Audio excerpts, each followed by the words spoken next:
सादर नमस्कार प्रिय मित्रों, आप सभी का स्वागत है हमारे ज्योतिष पंचांग दर्शन कार्यक्रम में। मैं हूं आचार्य पवन शुक्ला। कार्तिक महासप्तम का आज दूसरा अध्याय आप सभी के समक्ष। बोली श्री शंकर भगवान की जय, बोली श्री विष्णु भगवान की जय, बोली श्री लक्ष्मी नारायण भगवान की जय। दूसरा अध्याय।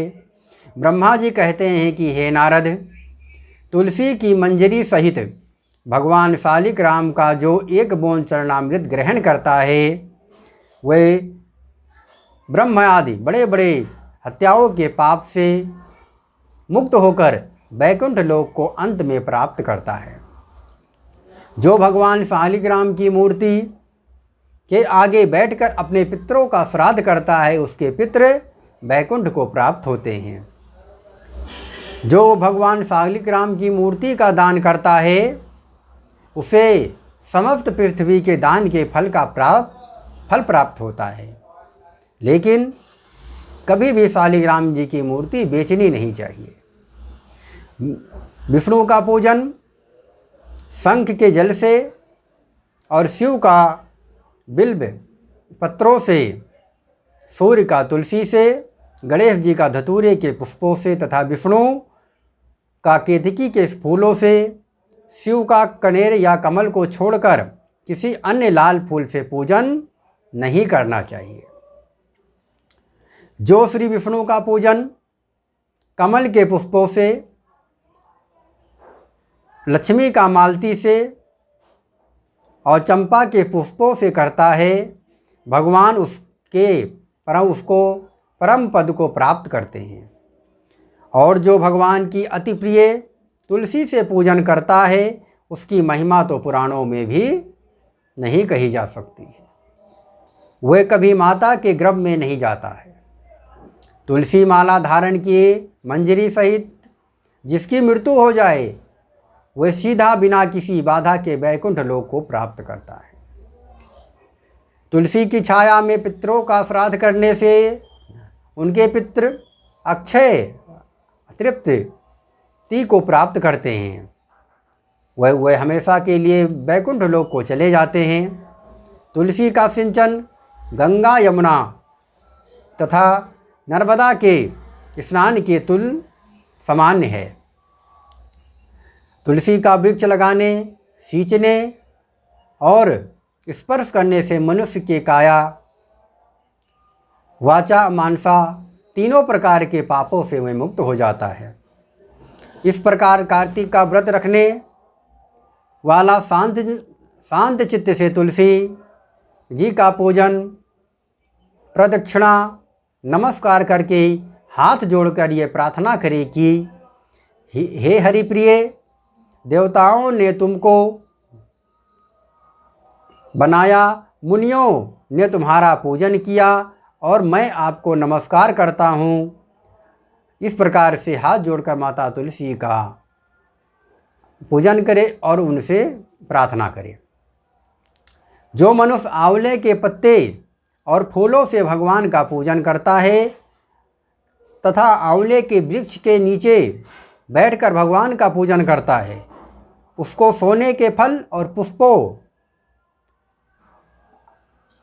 जैसा फल प्राप्त होता है। जो मनुष्य द्वादशी को तुलसी और आंवले के पत्तों को तोड़ता है वह घोर नरक में जाता है। जो मनुष्य कार्तिक में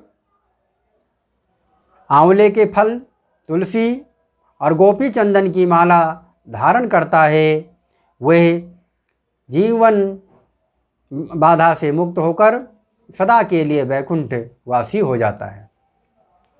इस प्रकार व्रती पुरुष भोजन आदि से भोजन कर चंदन, पुष्प, पान और दक्षिणा से ब्राह्मणों को प्रसन्न रखे। रात्रि में भूमि पर ही सोए, ब्रह्मचर्य का पालन करे।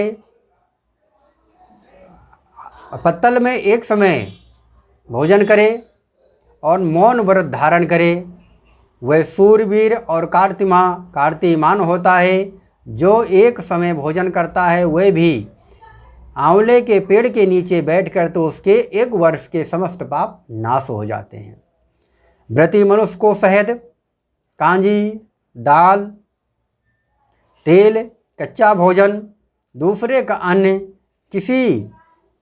किसी प्रकार का तामसी भोजन तथा बुरे नामों वाली वस्तु का भोजन नहीं करना चाहिए।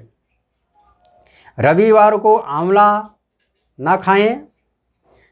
देव, वेद, गौ, ब्राह्मण की निंदा ना करें।